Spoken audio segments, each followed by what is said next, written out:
You are looking good. You are 3 steps above average. Disclosure day. Is you is or is you ain't a Christian? Well, let's begin with the breaking news number 1. Disclosure day. There it is. It's my ticket. $11.01. So here's my take on it. It's outstanding craftsmanship. You're actually seeing a film, not this CGI Rorschach test vomit. It's actual film with people, practical effects for the most part. The visual, the framing, the close-ups, the lighting, everything is just absolutely flawless. It's wonderful to see. It's a nice contrast to some of the stuff you've been seeing that's just CGI heavy, green screen. It's very noticeable.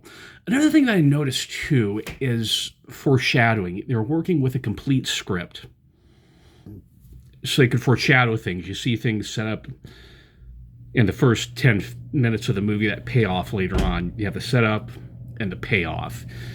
What happened with a lot of these Disney movies, especially with the MCU, is they film with a partial script or an outline, ad-lib stuff, and then solve any continuity errors with a reshoot later on.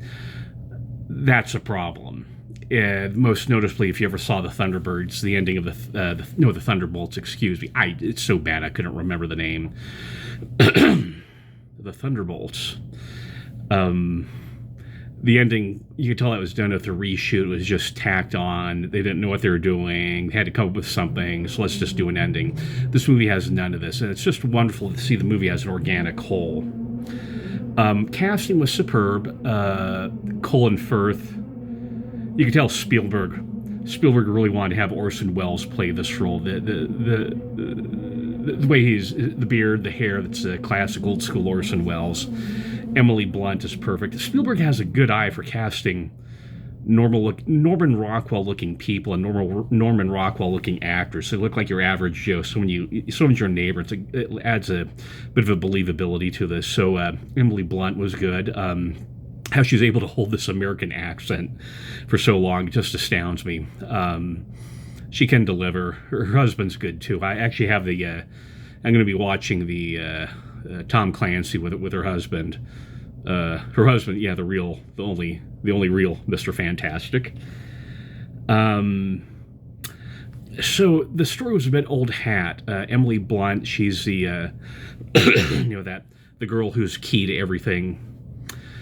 The confluence of weird events reminded me too much of Close Encounters of the Third Kind, where you have a person over here has a weird event over here. Da, da, da, da, da. Where does this come from? Up. E.T.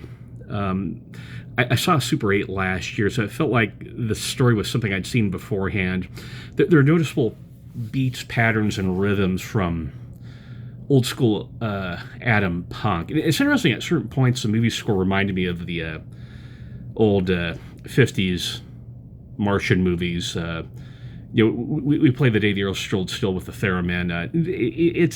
There's other movies, and I thought the score added to it without overwhelming stuff. It was more of a nice background music. So the story, it's really nothing new here. Your faith was not shaken. This is the Eyes of Faith podcast, and I'm Kendall Bryan Hunter. I'm author of this book. This is Consider My Servant Job, where I discuss issues of suffering, trials, and if you're going through something, a challenge, a struggle, if you're feeling envious of Elon Musk for being a trillionaire, that bothers you, give my book a look. If you have questions about faith or whatnot, just give my book a look. I'm really confident that it will help you. Questions of faith. Sorry, I should have done a little bit more prep here. For those of you who are new to this, this is GarageBand early Beatles podcast. I don't have this green screen background with all my sci-fi toys or Star Wars action figures. Yeah, I really am a guy sitting in my bedroom filming stuff. But I feel that it adds a level of credibility. You can trust me. I'm not here, I don't have sponsors. I'm not here to make a buck, be over the top outlandish things just to get clicks. So what's the faith angle? So Steven Spielberg's Jewish. And to have a former nun, she made vows, left the convent, which occasionally happens. There are missionaries who go on missions. They come home early. They leave early for various reasons, and it's the same thing. It's part of the experience. If there's any danger, it's normalizing that everyone has a negative experience being a nun.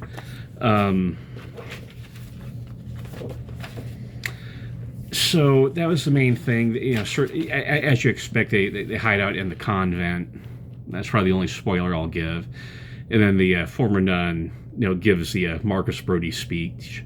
Indeed, we're not meant to get the Ark of the Covenant. If we are actually aliens, what does that do to your faith? And so it's particularly Catholic, as opposed to being Christian general or Protestant.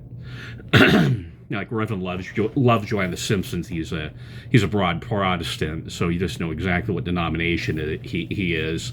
But this is specifically Catholic, and I don't know how the Catholic Church would process such things as aliens or whatnot. For the Church of Jesus Christ of Latter-day Saints, a number of years ago, B.H. Roberts wrote this book called The Truth, the Way, the Life, an Elementary Treatise on Theology. And this book here has a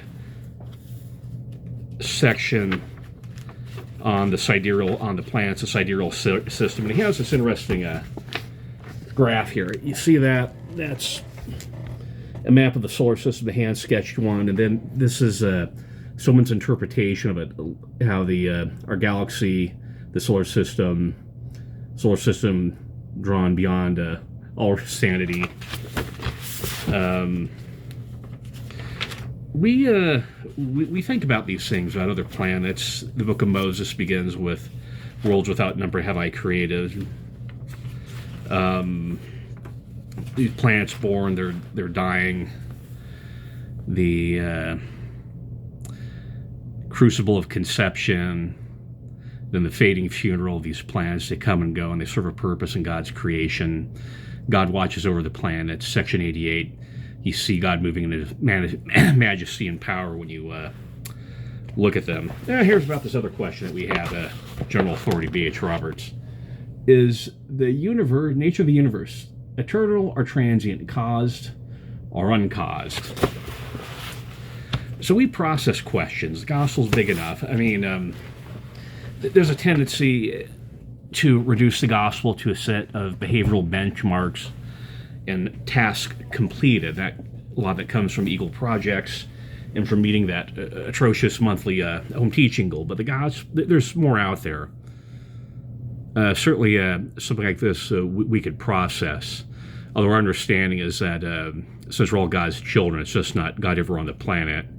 But out there in the universe, God is watching over all of His planets and all of His children everywhere. Last comment on the movie. As people have commented, it ends at the climax. They just release the information. Like the movie Our Town, the alien whispers something. It gets passed along. And the answer, the key word is listen.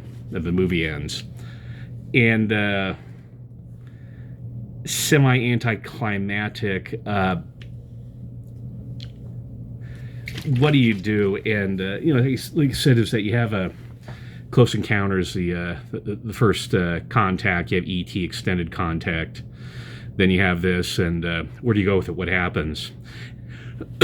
So that's my review. Hope I didn't put too many spoilers in there.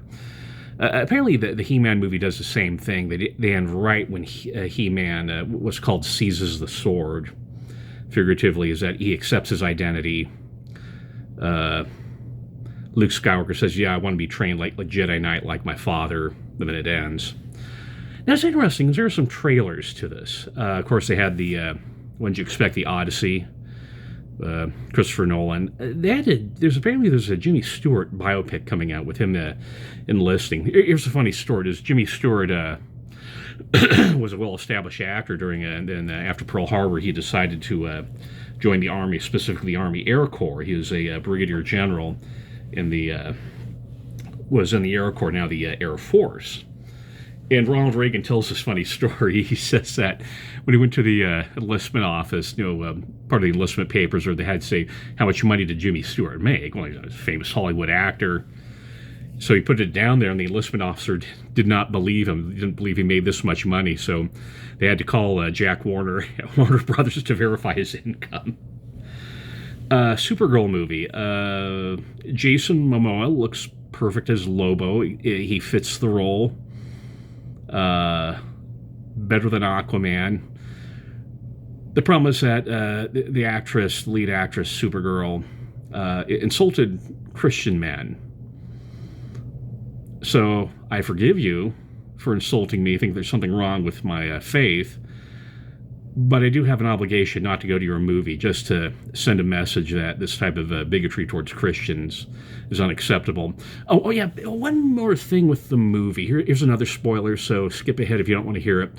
There's a scene where the ex-nun, where she's holding a crucifix, and I don't have one handy. So she's holding, and she's grasping her hand. I told myself, okay, if her hand starts bleeding, this is a cliche, and sure enough, it does. Her hand starts bleeding while holding the crucifix. Then it leaves a stigmata in her hand, a incision. And with the Church of Jesus Christ of Latter-day Saints, stigmata, that's not really a big thing, but in Catholicism it is. It was depicted, it seemed neutral. It's not like a piss Christ, the Christ in a jar of urine.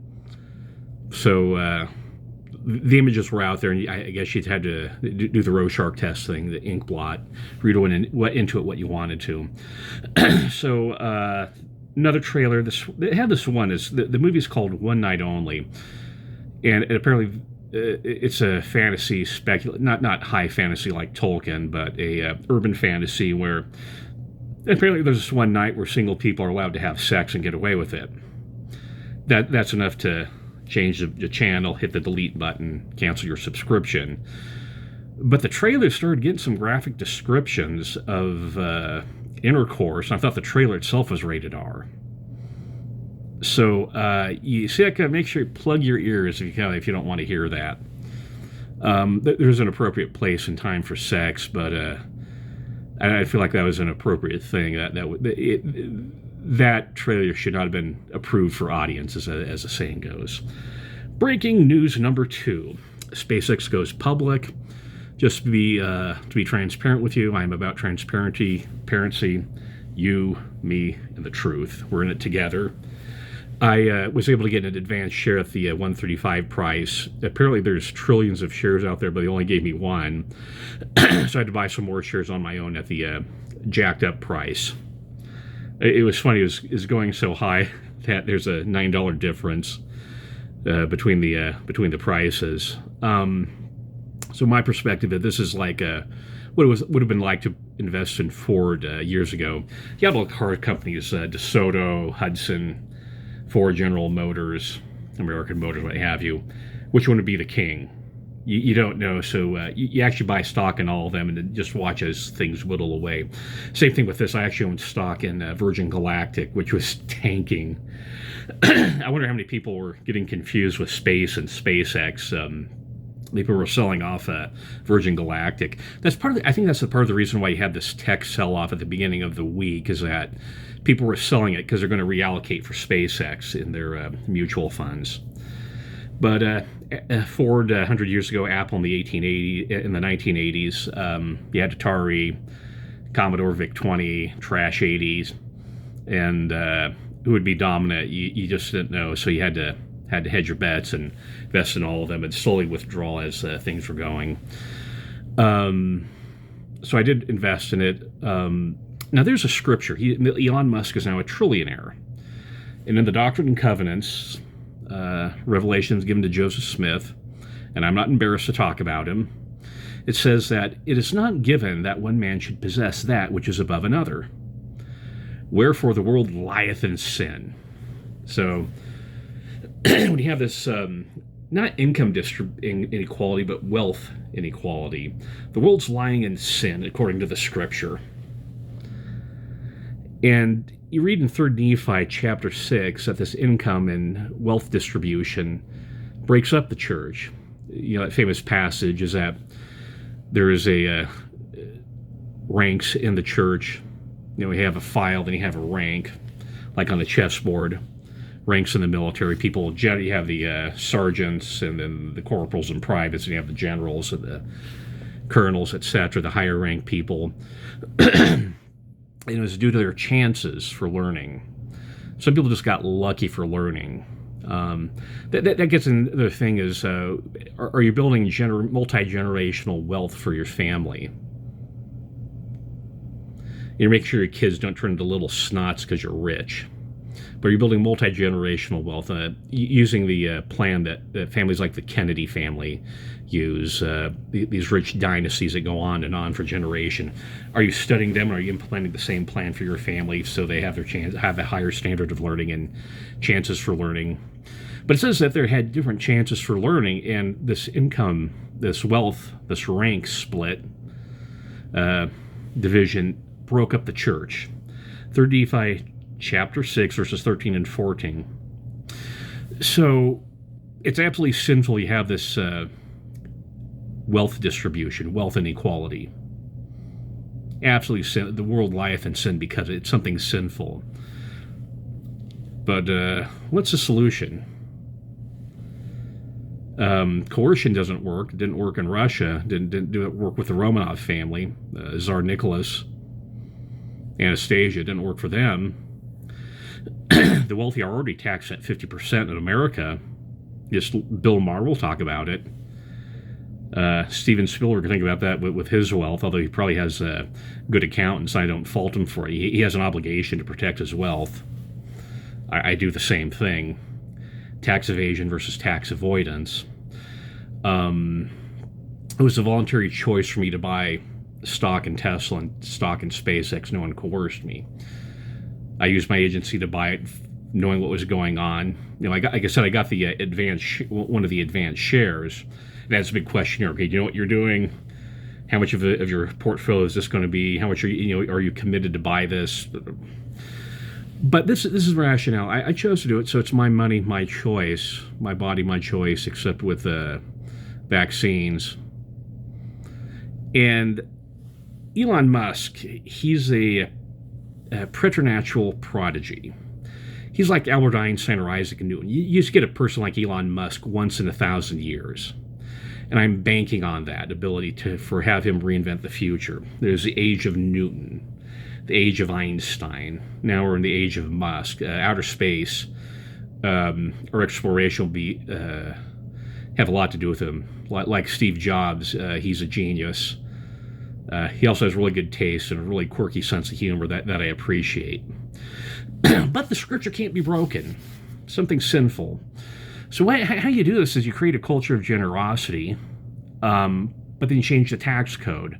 What would solve this would be a single rate or a flat tax, where everyone pays the exact same rate, just like with tithing. And that would lift up everybody instead of tearing Elon Musk down. That's your options. Do you tear him down or do you lift up people? Well, I'm going to lift up people. I'll teach you how to save money and how to manage money. I do clips on it. Get the richest man in Babylon, Richard Paul Evans, the Christmas box guy. He has a book called 5 Lessons a Millionaire Taught Me About Life and Wealth. Dave Ramsey with his aggressive debt reduction program. That will get you in the right direction without doing a French Revolution on Elon Musk. Okay, war front. This looks like it's Trump's strategy. Negotiate, blow up something, negotiate again. Micro-attacks. Is Donald Trump reinventing how we fight wars now? You see with Ukraine, the drone warfare is changing that. It's a cyber warfare. Robots are fighting each other, not people. Negotiating, that's Trump's home court advantage. You want to negotiate, here, let's blow up this, blow up that. A couple of days ago, I had a bishop, one of my local ecclesiastical leaders. He's no longer my ecclesiastical leader, but he posted, Donald Trump blew up some water treatment plants.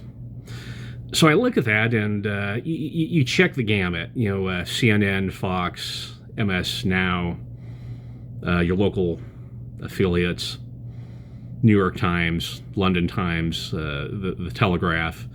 Just check it, and I didn't see that. The only place I saw it reported was Al Jazeera. Moving on. Remember, it's a fog of war, and just be suspicious of what's reported. Lead story. We're at the lead story. Thank you for hanging with me. You heard my comments on Disclosure Day. I'm not exactly a nerd movie reviewer, but it's part of life. I am invested. I prefer sci-fi over fantasy, Star Trek over Star Wars, the black hole over the dark crystal. But I can enjoy fantasy. In fantasy, they're all good. I think it's just part of healthy living. 13th article of faith. Lead story. Is you or is you ain't a Christian? Is you or is you ain't a Christian? The bad grammar actually comes from an old song. It was popularized by Louis Armstrong. Is you or is you ain't my baby? The song was Is you or is you ain't my baby? Take a look at that. Yeah, like I said, yes, I use a hanky. I'm not one of these I don't edit that out. I'm authentic with you. I do blow my nose. But back to it. Are you a Christian or not? And here's what the issue was. The Department of War, the Pentagon just released this reclassification of religious faith. You know, like with the LGBTQ M&M that you saw out of Canada. So they had to list all these Christian denominations. And then they had the Church of Jesus Christ of Latter-day Saints was not listed under the Christian aegis or the Christian heading. Well, Mike Lee, Glenn Beck, and John Curtis, the two senators from Utah, and Glenn Beck, the contrary, they reached out to Donald Trump, and Donald Trump looked at it and said, okay, yeah, this is wrong, they fix it. So this is why I voted for Trump, because he protects my rights as a person of faith. He protects the rights of the faithful. He claims he's Christian. He obviously struggles with it. He says he doesn't want to forgive people. He wants to hurt people. But are you any different? No, you don't fantasize about hurting people. But was this mischaracterization, misclassification of Church of Jesus Christ, of the Church of Jesus Christ of Latter-day Saints, a conspiracy? Were they jabbing us? See, members of the church, especially the Republicans, have an odd relationship with the religious right, is that we work together, we can deliver the votes, but they really think we're the Antichrist. And, engaging in necromancy where we're magic underwear. And, when Romney was running for president, Franklin Graham, to his credit, came out and said, it's okay to vote for a member of the church. He's not your pastor, he's your president. They're different jobs. And I appreciate that leeway. I'll reciprocate it. Reverend Graham, thank you. Like I said, they really think we're the Antichrist, but they admire our missionary program and then the rates of tithing. It's good. Your tree is poison, but your fruit's delicious. You must, if you believe that, you must have a college education. So is this malicious? Was it just a misunderstanding? It could be. If you read the Godmakers Volume 2, they actually talk about a scenario about getting a member of the church as president, and it's through the vice president, where you get a president and he gets in there with a resignation or death of the vice president. That's a possible scenario. That's a common one. They used it in Babylon 5. We don't have with the original one. That's how it goes. Sorry for the spoiler. So it's Godmakers 2. It's the appendix. So this is part of a conspiracy. Are they stopping the Antichrist? Would an evangelical engage in voter fraud to stop Mitt Romney from becoming president? I can ask that question, and I take it seriously. On the other hand, you remember the comic book Dilbert, Scott Adams Dilbert? What's the Dilbert filter for this? There's something called Hanlon's razor. Hanlon's razor. Never attribute to malice that which is adequately explained by incompetence. Never attribute to malice that which can be adequately explained by incompetence. So whatever it was, the bottom line, it's fixed. Let's move on. Let's forgive the people. Now I'm going to say a commentary, and this is a sensitive, and you may be bothered. You may unfriend me. trash talk me, put nasty things in my comment, and I'll agree with you. It's something I do not want to talk about. I debated not talking about it, but I feel like I need to talk about it. Now, President Russell M. Nelson, late president of the church, he died at 101 years old, and that's something notable. He made this comment, quote, "To remove the Lord's name from the Lord's church is a major victory for Satan. That not using the correct name of the church offends Christ. Major victory for Satan." Okay, let that saturate. Use Mormon instead of the correct name of the church. Major victory for Satan. And I saw the AI video that Elder Gong put out, and it's I think it's really supposed to be several parts to it, but they strung it together in an hour-long video. You, of course, can play it double time, go back there and refresh it. It's an interesting video. But they have this starting out. Elder Gong talks about himself. He has 3 names from different cultures. He talks about his father who co-wrote a physics textbook. He was friends with the intelligent people. He was a scholar. He had some type of degree. His father developed some models that his son is very appreciative. And Elder Gong himself worked with the State Department under George Shultz. That's Republican, if that means anything. So he spent some time talking about what his father's accomplishments and his academic training, culture, living up in Redwood City near Silicon Valley, things his father did, the one thing he did. And then he said just one sentence. He said, he's a faith leader in a global Christian faith. Faith leader in a global Christian faith. That didn't sit well with me. He didn't say I'm an apostle. He didn't in the Church of Jesus Christ of Latter-day Saints. He just made this, I'm a generic faith leader in a generic Christian church. On my mission, my door approaches, I'd use the full, correct, and revealed name of the church. And so when I heard him say that gave me some pause. He was watering down the expression. He's not an apostle. He's just a leader, just another reverend with an interesting heritage and background.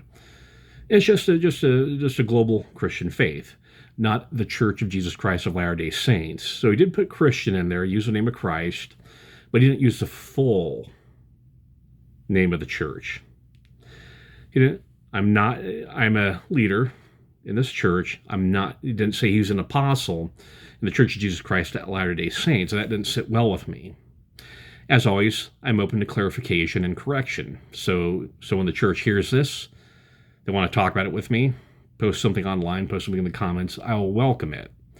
But I was concerned why he wasn't identifying his priesthood office, the authority by which he does things, and the name of the church that he works for. They just said that in one sentence.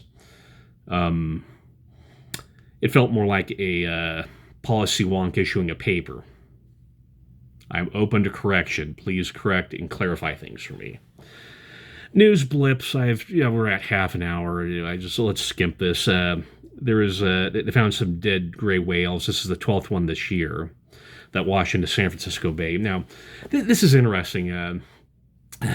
I'm from the San Francisco Bay area. In 1985, what happened is we had this humpback whale.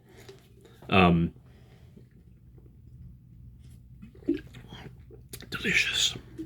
This humpback whale swam into the bay. And it got disoriented. It started going up the delta, up at Vallejo, and started swimming up the Sacramento River. And see, the problem with that is whales are saltwater, and that's fresh water coming in. It just got disoriented. So they had to get it to turn around. How they tried to get the whale to turn around? They went in front of it and started dropping dynamite in the water in front of the whale. Explosion. No explosion.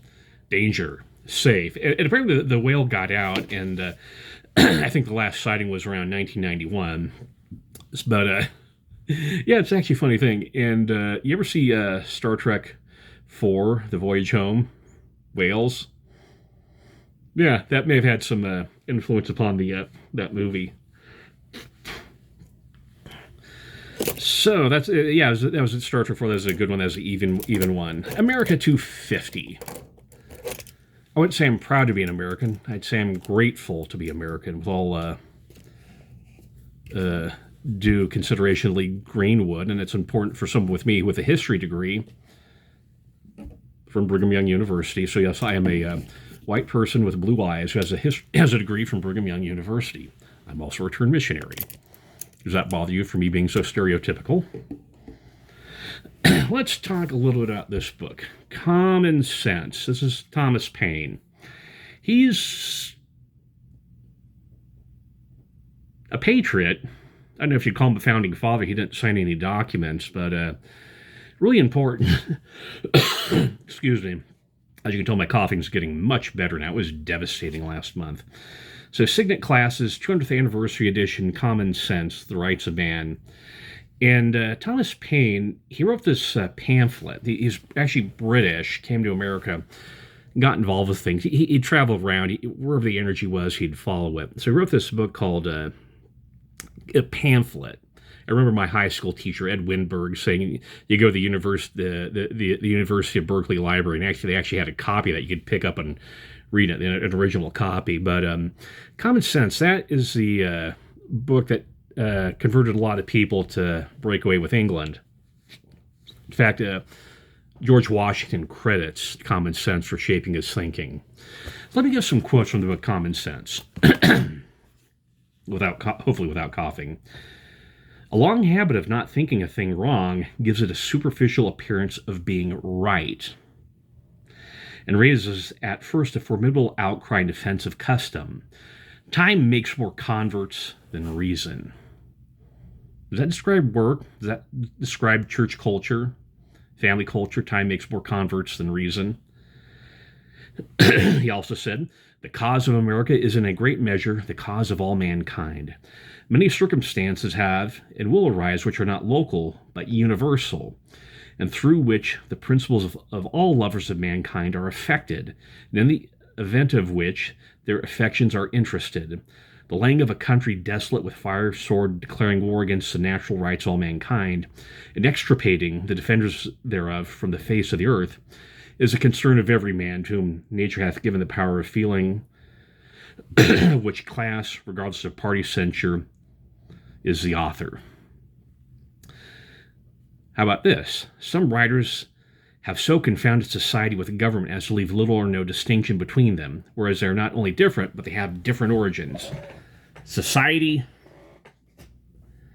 and government. Now think about this if you're on the left, because the left will equate society with government, but those are different things.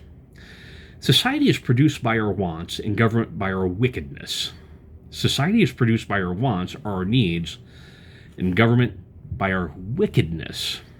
The former promotes our happiness positively by uniting our affections, the latter negatively by restraining our vices. Our vices, not advices, but restraining our vices. The one encourages intercourse, the other creates distinctions. The first a patron, the last a punisher. Society in every state is a blessing, but government, even in its best state, is but a necessary evil. In its worst state, an intolerable one.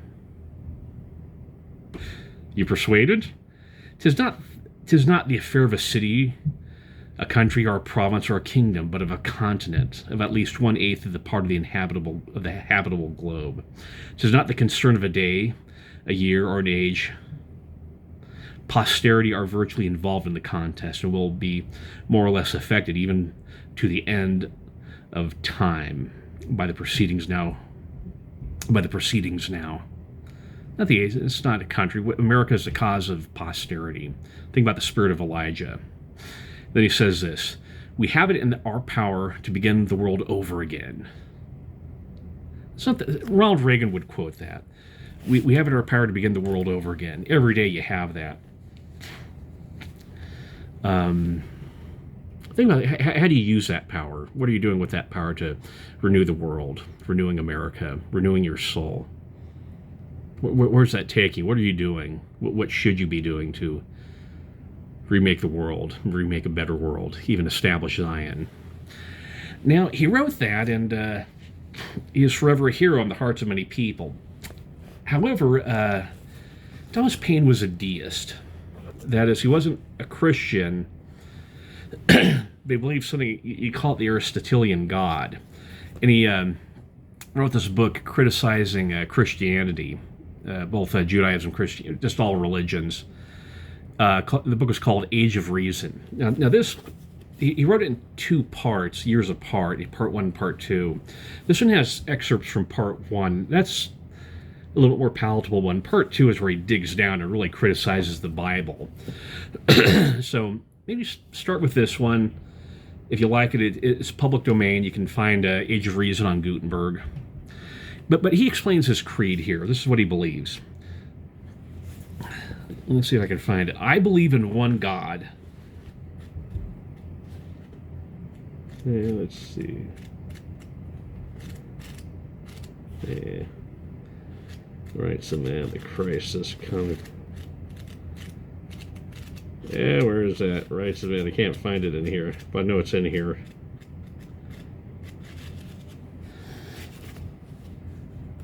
Let's use that.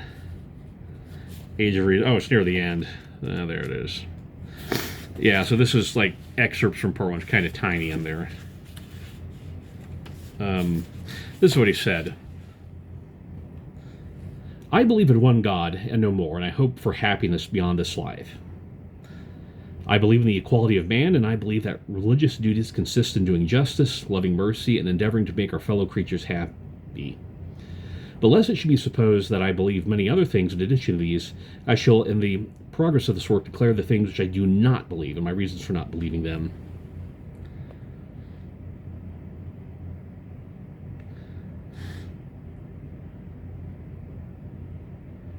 And let me skip up there.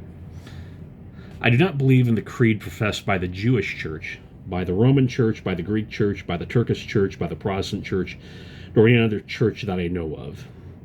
My own mind is my own church. All national institution of churches, whether Jewish, Christian, or Turkish, appear to be no other than human inventions set up to terrify and enslave mankind and to monopolize power and profit. I do not mean by this declaration to condemn those who believe otherwise. They have the same right to their belief as I have to mine, but it is necessary to the happiness of man they be mentally faithful to himself.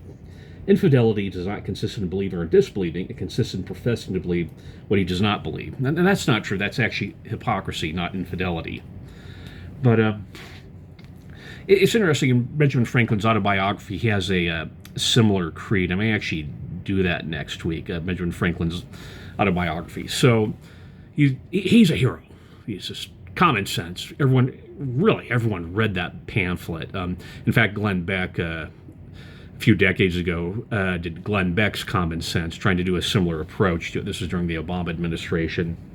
And at the end of the book, he had Thomas Paine's Common Sense appended to it. So you may have read it already if you had that Glenn Beck's book.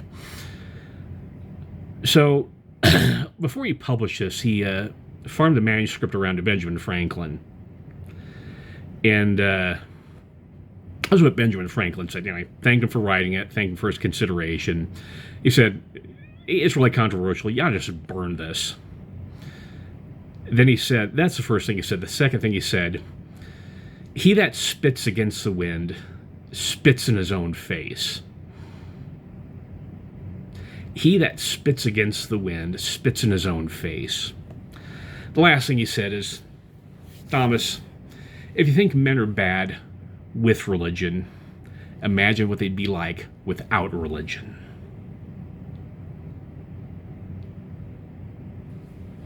Thank you, Ben. So that's America 250. Yeah, we have tolerant of viewpoints. He has the right to publish it. I recommend reading it. He makes fun of the things I believe, but I forgive him.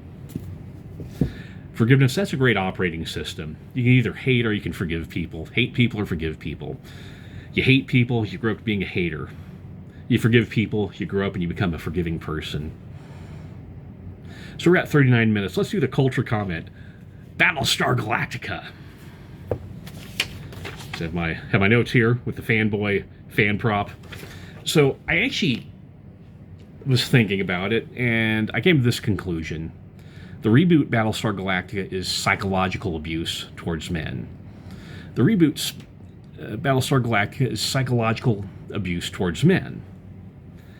It's what killed science fiction. The things they did there is what screwed up science fiction, why science fiction stinks right now. I paused for a week or a couple of days, said, okay, I'll skip over. I actually found a YouTube channel where they had the original Star Blazers from the 1970s. I saw the first episode of Star Blazers and thought, this just blows stuff out of the water. It's a freaking cartoon. What a difference. So I decided I'd continue watching Battlestar Galactica with this one reframe. Mystery Science Theater 3000. So I'm watching Battlestar Galactica with the mental framework of Mystery Science Theater 3000. No Cylons, just Crow and Tom Servo. Maybe a little Gypsy in there. Episode 4, A Matter of Contrition. So here's my Mystery Science Theater comment. The missile just happened, or whatever it was, just happened to be in the right place at the right time and just happened to kill the right people. They're celebrating the 1000th flight of the person. White male Tyrell is clueless, and he gets angry. Angry and clueless white male.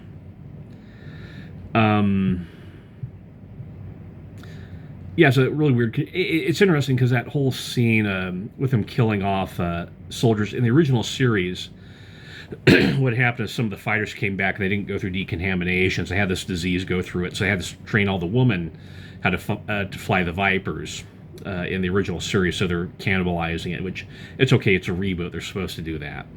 Then you have some soft porn scenes of Starbuck with Zach. Now, it's interesting, in the original series, Zach was played by Ricky Springfield, the rock star, Jesse's girl, sort of a one-hit wonder.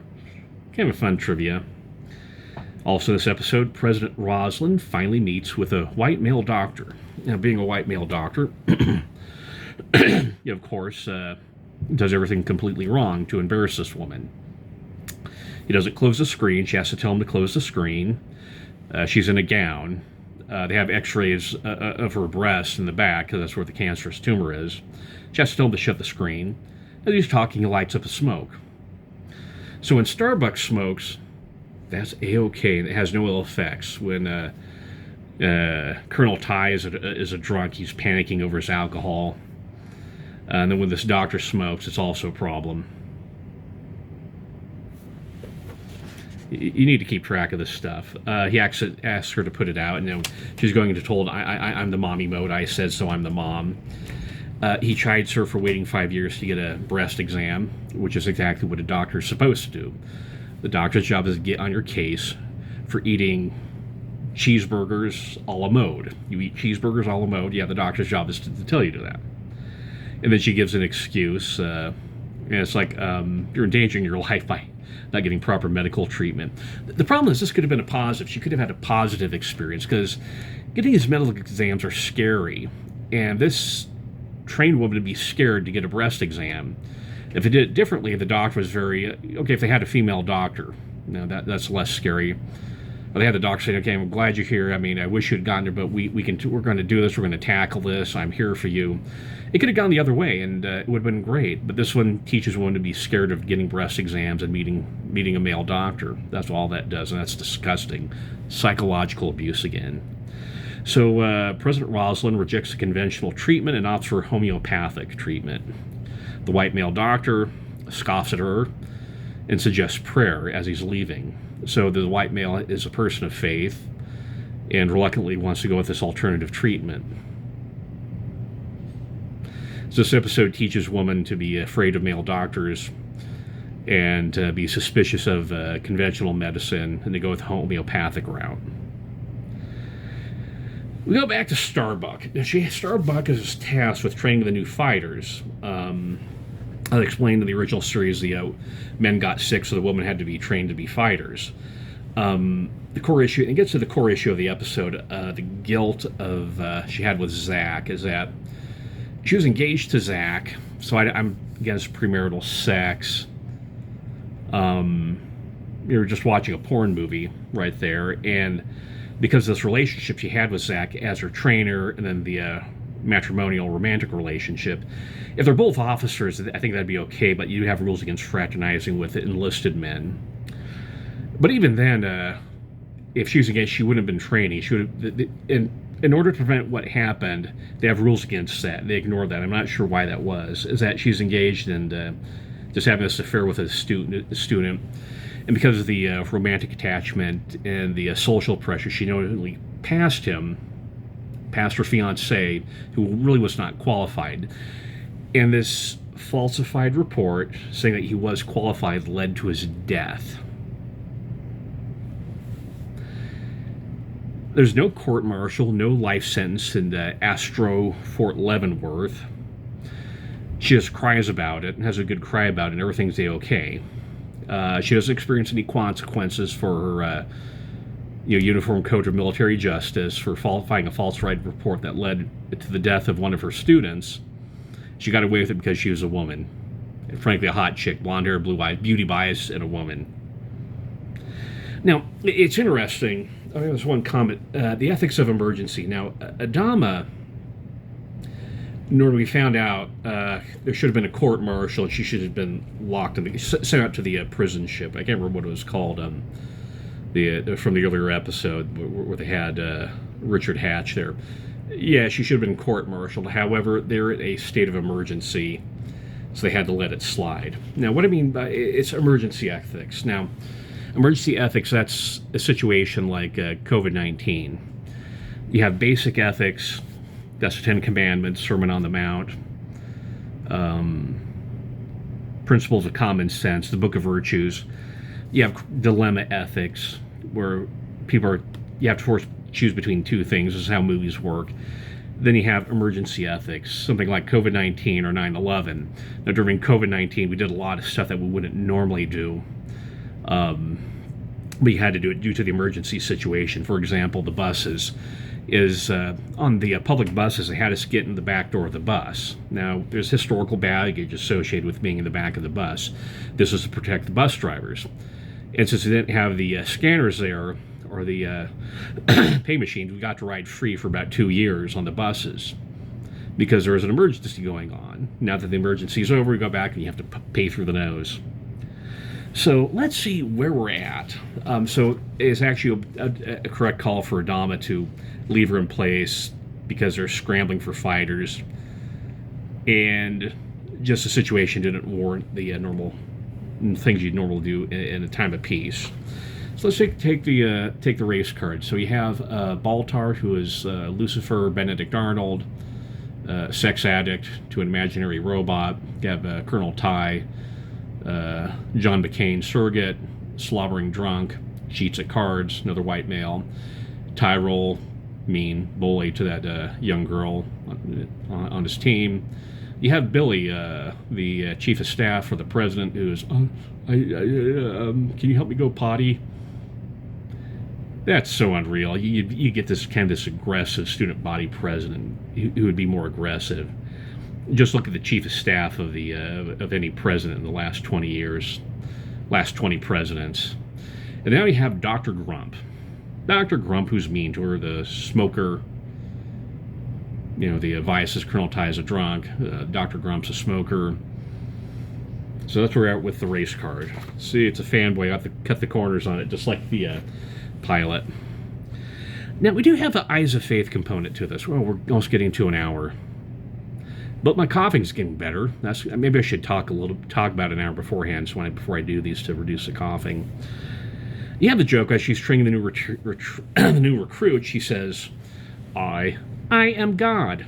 It's funny because you ever notice Carrie Fisher has a lower, more resonant voice, and then they have the higher pitched voice, but Carrie Fisher's was lower. That's really noticeable if you see the tests for people reading for Carrie Fisher. I think one was Penny Marshall, Shirley from Laverne and Shirley. But they have these high-pitched voices, but Carrie Fisher had a very resonant voice, and I think she hit it right. It's very noticeable. She was the right cast. That was a good cast. But she says, Starbuck is God. Now, this is a joke from Babylon 5. They have this one scene. It's later on in the series. We have Commander Ivanova, and she's like chewing out someone. And she uses that, Ivanova is God. They tell the joke, they drop it, and then they move on. And she does one of the, Tevye sighs, where she looks up to heaven and starts talking to God. And so it's sort of Good joke. It's sacrilege, but it's more of a Jewish way of thinking, where she says something, then has this argument with God, like in Fiddler on the Roof. But with this one, they kept running it. Starbuck is God, and her word is Scripture. So God that's of course the male, but her word is Scripture. This had a different vibe than the Babylon 5. This is blasphemy and sacrilegious humor as entertainment. That movie about the sister missionaries getting kidnapped, harming sister missionaries as entertainment. Blasphemy and sacrilege as entertainment. This is just piss Christ again. But I want you to think about it too with Starbuck, because she certainly starts out with unrighteous dominion. Can a woman exercise unrighteous dominion? Well, if women have priesthood authority, yes, they can exercise unrighteous dominion. She berates and belittles the crew and writes them off. Part of this is her post-traumatic guilt complex. She's dealing with Zach's death, and after she had a good cry, everything was all better. But that always bothers me. There's a series from the late 1960s called UFO. Gary Anderson, a live action thing called it's just called UFO. So I saw it last year, and the lead character, he just always snarled. That's an order. That just grated on me. That's just unrighteous dominion. But this whole messaging, certainly Starbuck seems like she's softening out, so she's no longer exercising unrighteous dominion, but this whole thing, I am God, that's a quintessence of unrighteous dominion. And once again, is it okay because a woman's doing it? You're giving a woman a pass? That's a choice you have to form on your own, but I've formed my opinion. Oh, we're at 51 minutes. Okay, life, some pointers. Scale back. Peter Drucker, in his book, The Effective Executive, made this comment. They need to have priorities, but you also need to have posteriorities. Things that that are important, things that are less important. A to-do list and a stop-doing list. Is what you're doing, do you need to stop doing lists? Do you need posteriorities? Or what you're doing, is that effective? Or did it used to be effective and it's no longer effective? It worked in the past but no longer in the future? Are things just kind of piling on? You have this historical baggage that you really should get rid of. So this is my invitation. Look at the things that you should stop doing and eliminate them. Thoreau was completely right when he said simplify, simplify, simplify. That feels like an e-devotional, but it isn't. Now I'll give you the e-devotional. So this is the thing. I like to talk the devotional academic tradition. So here's now let me just do one scripture. No, I'll do two. From the Book of Mormon. For it is because of the traditions of their fathers that caused them to remain in their state of ignorance. That's from the Book of Mormon, Alma 9:16. I read it this morning and jumped out at me. The traditions of their fathers caused them to remain in a state of ignorance. So we have these traditions that we believe that prevent us from believing the truth. Later on, they have the comment, the Lamanites, who know nothing concerning these things or even do not believe them when they are taught them, because of the traditions of their fathers, which are not correct. That's Mosiah 1:5. So the two things, you have these traditions, and they prevent you from believing the truth. And they keep you ignorant. We have these incorrect things we inherit from our families. Going back to a little bit with Elder Gong talking about the things he inherited just from his father. Those are good things, but sometimes we inherit bad things from our parents. There's recently in conferences been talk about cultural inheritances when culture clashes with doctrine. Multiculturalism and relativism are all the rage, but they become destructive. We think, okay, everything's equal and no one has an absolute, but that's not true. There are certain traditions that are false and they keep you in ignorance. They're self-destructive. And pay attention is, even if you were born in the covenant and raised in the church, are there church culture, church traditions that are preventing you from living the gospel? Is everything about behavioral benchmarks and task completion? Now, how about this? Traditions in the academy. Academicians are human. They're not immune to human failings. But one tradition that happens is overclaiming. making a statement over claiming something. That you have a PhD or some doctorate level. You go there and lay down, this is the law. Okay, this is what the truth is, as opposed to saying, okay, this is where the evidence leads us. The evidence suggests X, Y, Z. As being, oh no, this is the correct answer. Okay, that's a tradition. That's a dogmatism. That's ad populism. We've had it peer reviewed. That's ad populism. Or we don't discuss such things. Well, you're in the academy. Of course you discuss them. You discuss everything. You don't engage in gossip, slander, libel, or fraud, but everything's up for grabs. That's why you have a university. Even at Brigham Young University, that should be going on. But that's really not a problem, is that, remember, academic traditions that keep you from believing the truth, and academic traditions of overclaiming, which also keep you from believing the truth. So think back if you've inherited any false traditions in your family. Show up to church. Last week in church, did someone say something or teach something that wasn't true? I had a lady I used to home teach. She'd ask her kids that. So what did you learn today in church that wasn't true? Remember, it's not who says so, but what is true. Find out the truth instead of the tradition. Truth and not tradition.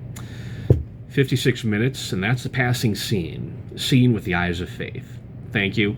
If you've been praying for me to get better with my coughing, I also thank you. We're working on it.